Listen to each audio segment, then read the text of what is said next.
hate making comparisons, but the last wide receiver out of Maryland that I remember being impressed with was Darius Hayward-Bay, and I'm pretty sure we all know how that turned out. Yeah. Not very good. You were also pretty big on, what's his name, weren't you? That jackass that ran himself out of the league. Which one? The wide receiver from Jacksonville. What the hell is his name? Wide receiver from Jacksonville? Yeah, he was one of my... Oh, yeah. Boss. Yeah, Blackman. Justin Blackman. Didn't you write somebody a letter?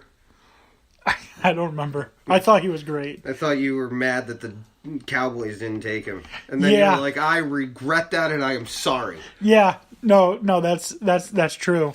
I wanted him and Des Bryant to be on the same team because they were just incredible at Oklahoma State.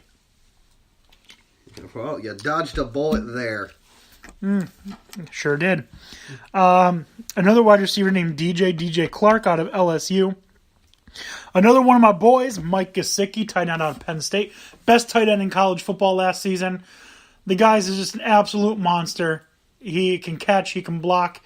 He's not... I don't even know what to say. He's awesome. Mm-hmm. If you haven't seen anything from Mike Gesicki, he plays like a wide receiver. He's like Jimmy Graham. And then Darius Geis and Leighton Vander Esch. Those are, according to a lot of people, those were the winners from the NFL Combine. I heard Denzel Ward did pretty good as well at cornerback. Yeah. He definitely improved his draft stock because I know he's high on the cornerback list and he looks like maybe he's Eli Apple that doesn't suck. There's the oxymoron of the century. Where do I think Gesicki ends up? Middle second round. I think he'll end up probably. Who's a team that could use the Seahawks? I was actually going to say probably the Seahawks because Jimmy Graham's not coming back. No, and who? That's another thing. Who right now is the team that looks like they're in the best position to get Jimmy Graham? The Saints. I hope he goes to the Falcons. Anyways, the Seahawks makes a lot of sense for Mike Gesicki. So there's that. Second round to the Seahawks. That's my prediction. The losers. The biggest loser probably cost himself a ton of money. I'll give you one. Second round, he goes to Detroit because they're not going to bring Ebron back. Oh, that's a good point. Well, I don't know. Maybe. They need to give Stafford some more weapons, and he would be a great safety blanket to have, and they're certainly not going to go with Ebron. So Detroit may be looking at him as well. It depends, because I think the Lions are going to be going with a running back in the second round. I think that's where they pick up Darius Geis if he doesn't propel himself to the first round. Yeah, I mean there's a good number of running backs available. Geis, Chubb. Oh, Sony Michel and Nick Chubb. Yeah, Sony Michel should be a first-round draft pick. Well, surprisingly, there's a lot of decent backs here. So, even if the Giants, that's one of the other things, even if the Giants don't necessarily take Saquon Barkley, which I think if he's on the board is a mistake, there is still late rounders that are worth the gamble. Yeah, it's funny because Nick Chubb was just so incredible at Georgia. And then they're like, you know what? We have an idea. We're going to do a 1-2 punch here with Chubb and Michelle. And then Sony Michel's the better running back. Yeah, surprisingly. All right. The Biggest Losers. No, we're not affiliated with any show called The Biggest Loser. We ourselves just happen to be losers. Speak for yourself. No, seriously. Okay. F you, man. I'm a loser. Okay. Soy un perdedor. You said it. Soy un perdedor. Whatever. In the time of chimpanzees, I was a monkey. I'll believe you, I guess. You know that really song? I have no way of knowing. Do you know that song? No. Loser by Beck. Oh, okay. All right. What the hell is he talking about? I don't speak that language.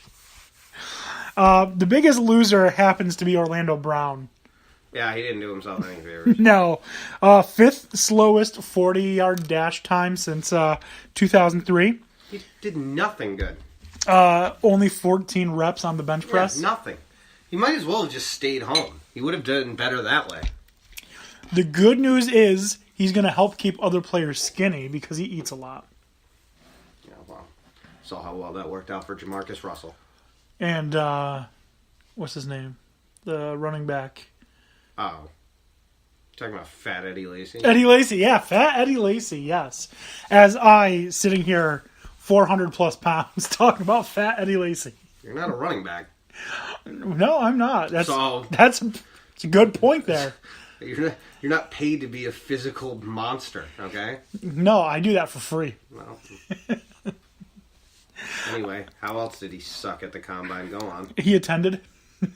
Well, obviously, he showed up. That was his biggest mistake. Yeah. Other losers, Luke Falk, quarterback from Washington State. Ouch. Yeah, he was not accurate. He did not have a good showing while throwing the ball. Nope. He was inaccurate. He didn't have the arm strength. He was just off. His timing was bad, all of it. Almost West Coast blowouts, huh? Yeah. Which is funny because coming into the season, he was called, quote unquote, by far the most accurate quarterback in college football. That furthers my point to these idiots that are ranking these quarterbacks. Yeah. Furthering my point.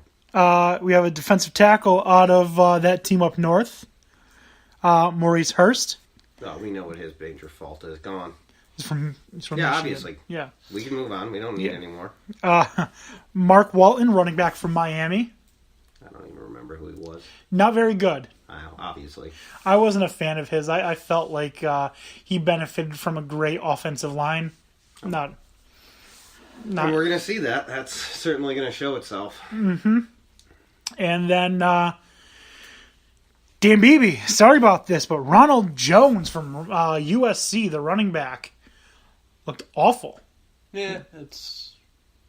I guess he looked less like a running back and more like an ow my back. Yeah, I think it was kind of a toss up. I mean, he would light up and go cold certain games. So yeah, that's that streakiness is not something that'll fly in the NFL. So no, of course not. Not overwhelmingly shocking at that point. Of course not, and that's the breaks. Yeah, that's how it happens. Not everyone can be Saquon Barkley. Obviously not. Oh man, I remember watching him a few years ago, and I was like, this kid gets it. He is going to be playing on Sundays in the not too distant future. And here we are. No fun. Yeah, and here we are, and he's been called the best running back I've seen since Emmitt Smith. Man, There you go. come on. You see Roger Goodell running that hallway? That was ridiculous. What a jackass. Someone made a meme of that as said, when you finally find concrete evidence that the Patriots deflated the balls. That's pretty funny. I like that. Oh, man. I Roger have to Goodell. say, that's He might fantastic. be great, but he's still the boss for now. Did I ever tell you guys the story about my friend Jay and his interaction with Roger Goodell? No. Okay, so my friend Jay got tickets to go to the NFL draft, and he attended. And Roger Goodell, of course, is at the NFL draft for obvious reasons. And my friend Jay tried to hand him $1 and ask him to sign it. And he wouldn't. Sounds like Roger Goodell. Oh, man. Trying to get Goodell to sign a $1 bill. Does this kid go to Syracuse? No. No, he went to Albany. No. Yeah. I think he was asking about Roger Goodell, seeing as he was a dick. Yeah. He still is. Hippie liberal douche. Nah, it has nothing to do with him being hippie or liberal. It's just he doesn't know what he's doing. How do you know? What? How do you know? I'm just saying, his inadequacies, I don't think, are coming from him being hippie or liberal. Good. The douche part, yes. Well, I digress. Like, don't get me wrong. I love crap talking hippie liberal douches, but I don't think his hippie liberalness is what it is that's making him suck. I think it's his wishy-washiness and his complete and utter terribleness at running the league. But that's just my the opinion. fact that he doesn't seem to get anything. Off topic, should we give a shout out to the Big Lebowski? Yeah, we should. 20 years ago today, The Big Lebowski was released. Yeah. Wonderful. Yes, and my trivia team name when I do trivia is The Dude Abides. Making bowling cool again. Absolutely. Love that movie. One of the best Great movies. Great movie. Over the line! I can't use any of my trivia names here. I mean, I guess the one that we use can be used. The Too Husky for Sandusky. That's a good one. Yeah. I've always enjoyed it. I think my favorites have all been offensive. Helen Keller's favorite color is one of my favorites. Mm-hmm. That was a good one. I've never used extremely offensive. I cannot. We're explicit, but I'm not sharing them. That's not a team name I've ever come up with, but I loved it. Helen Keller's favorite color. Could do Jane Bob's Cooter. Jane Bob's Cooter. Jane Bob's Cooter. That's funny. Yeah, that is. I like that. There was one team that was Call Me Caitlin. Oh man, that's terrible. Yeah, that was a good one. That is awful. Anyways, how do we get sidetracked so easily? Big Lebowski. Big Lebowski, Yes. That's right. There we go. So, couple of things to talk about in the world of the NFL before we move on really quickly to college lacrosse. So I don't know if you heard, Le'Veon Bell's going to be retiring. Or sit out 10 games. They just announced, he has a player tag for what? He's not signing it. He's not going to sign it. Nope. He Nope. said he's willing to sit out 10 games and then figure something out so he can play the last 6, or he's thinking about retiring. I don't know. He's not going to budge. Yeah, no, he's going to retire. Yep, that's the last we've ever seen of Le'Veon Bell in the NFL. I don't know. Until they legalize marijuana. Would have thought Martavis Bryant would have outlasted him. Well, I mean, I thought Martavis Bryant would have outlasted him. Yeah, me too, from the bench. By the way, this Wake Forest over Syracuse prediction ain't looking too good right now. They have 11 wins on the year. Well, what am I supposed to do? I hate Syracuse. I can't help you there. All right. But... Shout out Godfather. Yeah, hashtag Godfather. Correct. You still like Syracuse, though, don't you? Never liked Syracuse. Jesus, I think he just insulted his family. Seriously, you just insulted every fiber of my being. That's like asking me, you used to be a Giants fan, right? Just took a piss on the family crest. Seriously. But by the way, wouldn't the irony be that the Dallas Cowboys end up having Ezekiel Elliott and the New York Giants end up having Saquon Barkley? That would be pretty ironic. Like, out of all the possibilities for our combination, how the hell does that happen? The Cowboys with the Ohio State running back, the Giants with the Penn State running back. Go figure. Yeah, no, that would be pretty ironic. That'd be funny. Yeah. But I was just thinking about that earlier. I was like, But in addition to... That was a carry. Yeah. I was hoping I was going to go in. But in addition to Le'Veon Bell retiring, which clearly hasn't actually happened, but he said he was going to retire if he gets franchise tagged. Do you know who didn't get franchise tagged? No. Kirk Cousins. The Redskins declined to franchise tag him. Yeah, and then officially making him a free agent as of March 14th. Yes, and then they it's not the Bills. Bills don't have the money at this point, especially with the prediction, I believe, was Minnesota 3 years, $90 million. 3 years, $96 million or $95 million, fully guaranteed. So I think that's the projected offer. And then somebody said to meet it, the Jets would have to be at 3 years, 105. About. I don't know. I think Kirk Cousins is willing to take $31 million a year if he can win a ring. Bridgewater finds a new team. Bridgewater going to the Jets. Really? Oh, That's my new prediction. Really? Yep, that's my new prediction. Bold. Bridgewater to the Jets. I mean, it makes sense. Keep Sam Bradford as your backup. It certainly seems like something the Jets would do. What's wrong with it? It's very low risk. You can get him really cheap.